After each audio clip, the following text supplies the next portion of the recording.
Bonjour à tous. J'avais envie de vous dire quelques mots sur le stage immersif Tantra que je proposerai du 12 au 18 août cette année dans les Cévennes. C'est un stage plutôt avancé, même s'il n'est pas réservé à des personnes forcément qui ont des années de Tantra, mais ça nécessite à minima d'avoir fait un travail personnel relativement important déjà.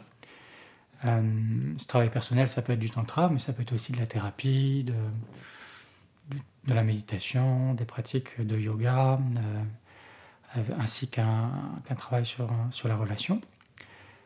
Nous allons être en petit comité, entre une quinzaine et une vingtaine de participants, pour privilégier finalement l'intimité, la qualité des relations à l'intérieur du groupe, de manière à ce que durant ces 7 jours de stage, ces 6 nuits, nous ayons l'occasion de vraiment nous rencontrer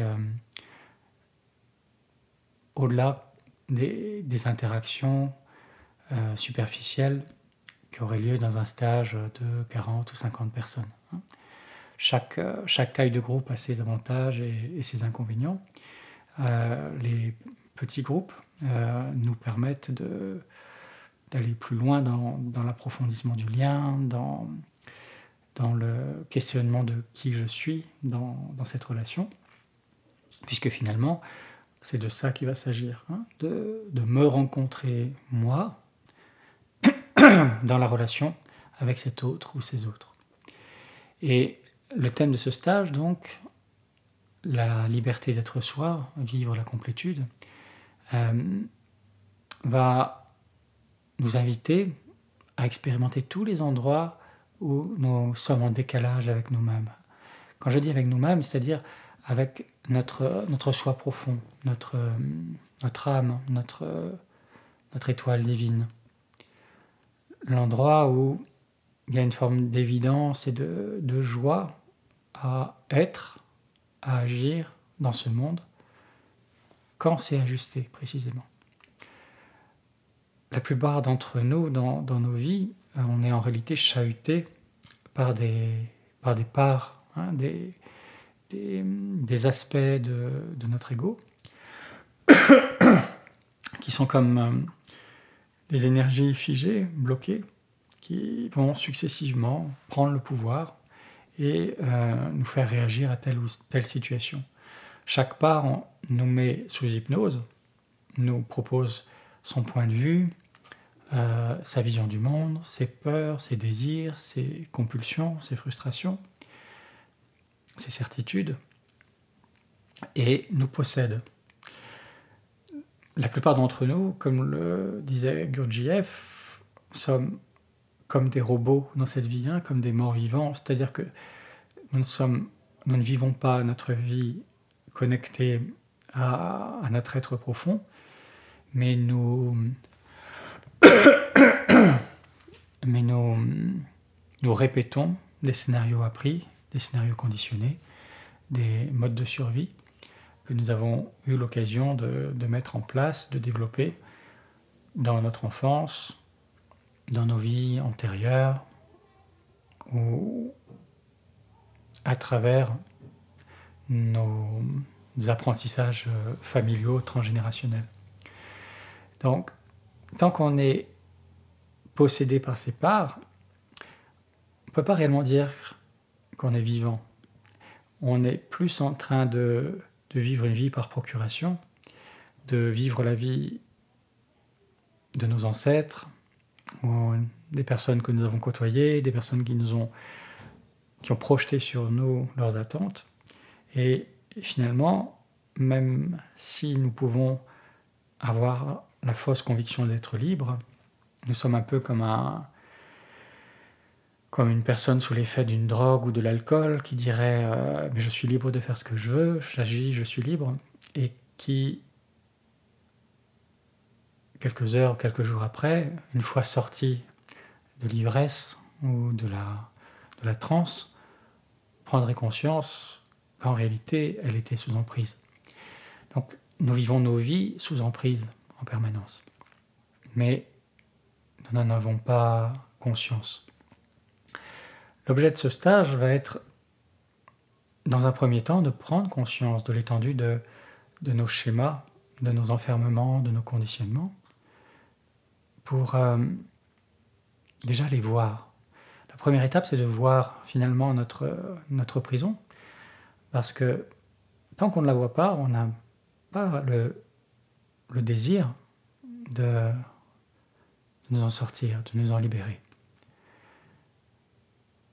Donc, toutes les pratiques qui vont être proposées vont inviter à mettre notre attention sur nos conditionnements, nos réactivités, nos projections, nos automatismes, pour simplement déjà les reconnaître, les accueillir avec une forme de bienveillance, en reconnaissant que ces parts ont été nécessaires à un moment donné. Mais voilà que peut-être nous avons aujourd'hui une possibilité de prendre de la distance par rapport à ces parts.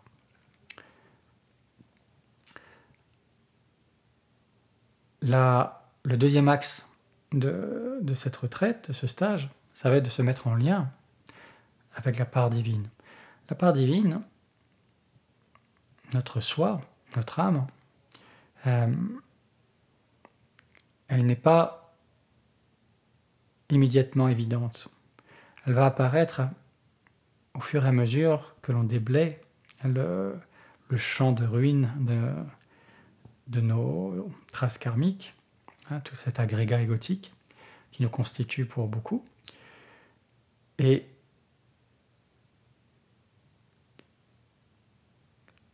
nous allons apprendre à reconnaître en fait les signes que nous sommes en lien avec ce soi ou cette âme. Parce que quand notre vie est alignée avec notre centre essentiel, avec notre être, tout devient extraordinairement simple et la vie devient intense, joyeuse, magique.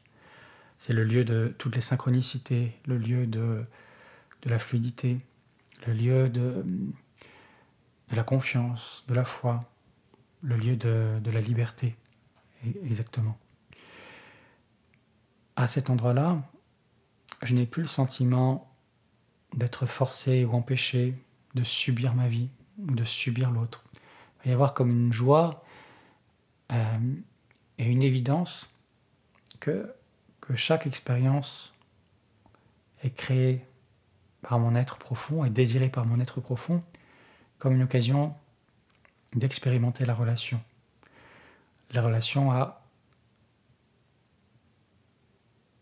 à l'autre et aux autres qui sont la part complémentaire du divin à moi. L'ensemble des autres, c'est ce que je ne suis pas.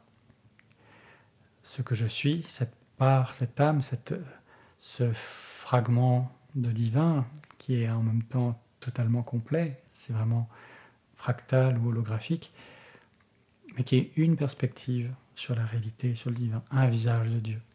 Tous les autres sont les autres parts que je suis également, mais qu'à travers cette incarnation, cette vie manifestée, je vais observer de l'extérieur.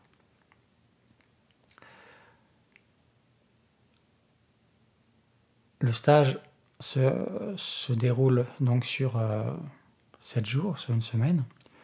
Nous sommes seuls dans ce magnifique lieu, en pleine nature. Il y a tout un cadre ressourçant qui va nous permettre de lâcher ou de mettre à distance nos préoccupations habituelles, nos schémas habituels, puisque nos lieux de vie, nos professions sont aussi des lieux qui sont déterminés par nos conditionnements. Donc en les mettant à distance, on va se donner la possibilité de mettre aussi à distance ces parts-là, pour se rendre davantage disponible à notre lumière intérieure.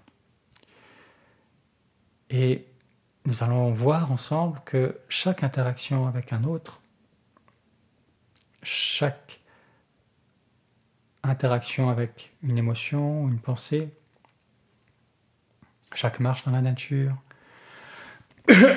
chaque bouchée du plat, puisqu'on sera aussi nourri généreusement pendant ce stage, est une occasion d'entrer en relation avec un aspect divin. William Blake, le mystique anglais, disait « Quand les portes de la perception sont ouvertes, chaque chose m'apparaît dans sa vérité, c'est-à-dire infinie. » C'est-à-dire que je vais apprendre à reconnaître que dans chaque expérience, c'est la lumière de l'amour ou de Dieu qui transparaît. Là, je sais que je suis dans le soi. Là, je sais que le moi que je manifeste, même si c'est à travers une expérience qui peut, en un sens, apparaître inconfortable, cet inconfort ne va pas être plus dérangeant que l'effort que fournit, par exemple, un sportif dans une compétition. Ça va être un effort qui est complètement décidé et choisi. Et c'est ça qui va me faire éprouver le sentiment profond de la liberté intérieure. Je vais prendre la responsabilité de ce qui est, je vais prendre la responsabilité de ce qui est vécu, je vais voir clairement, pas simplement intellectuellement, pas en termes de théorie, je vais le sentir que ce que je désire profondément est exactement ce qui se manifeste là. Et là, ce qui va émaner de moi, ça va être ce soi, de se devenir soi, quelque part. Quelquefois on entend cette expression devenir la meilleure part, la meilleure version de nous-mêmes. C'était une série comique de Blanche Gardin.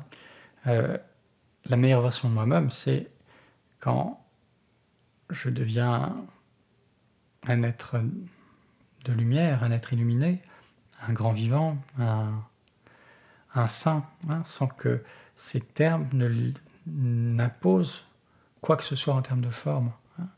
Un gangster peut être un saint. Un criminel peut être un saint. Simplement, ça agit à partir d'un endroit qui est pleinement conscient que ce qui est là, c'est que de l'amour. Et ce n'est pas un arrangement égotique, ce n'est pas un arrangement qui chercherait à éviter de rencontrer une forme de culpabilité ou de zone obscure en soi. C'est clair, c'est évident. C'est plus réel que tout ce que je peux expérimenter au quotidien. Donc, l'intention des propositions qui vont être faites, qui peuvent être des structures, il va y avoir de la danse, il va y avoir des méditations, il va y avoir des pratiques corporelles, des pratiques de souffle, des pratiques énergétiques, des pratiques en groupe, des pratiques en duo. Le programme n'est pas du tout arrêté à l'avance, comme dans tous les stages que j'anime.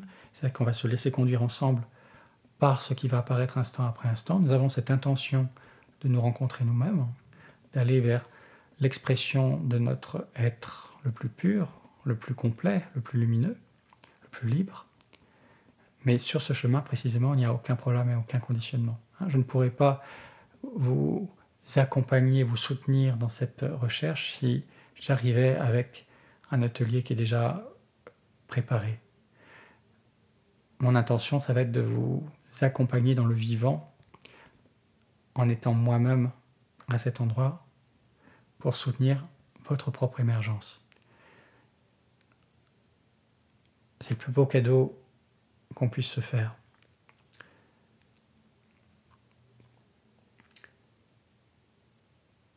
Si vous voulez avoir quelques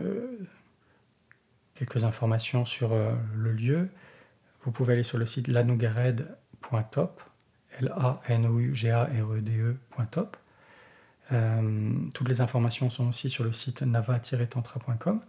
Et puis évidemment, si vous êtes intéressé, n'hésitez pas à me contacter, il reste encore quelques places. Et nous pourrons prendre en tout cas un temps d'échange par téléphone pour discuter de vos intentions et voir si cette proposition est susceptible de rencontrer vos attentes et vos élans. Voilà, en quelques mots. Je vous souhaite une très belle journée et je vous dis à bientôt.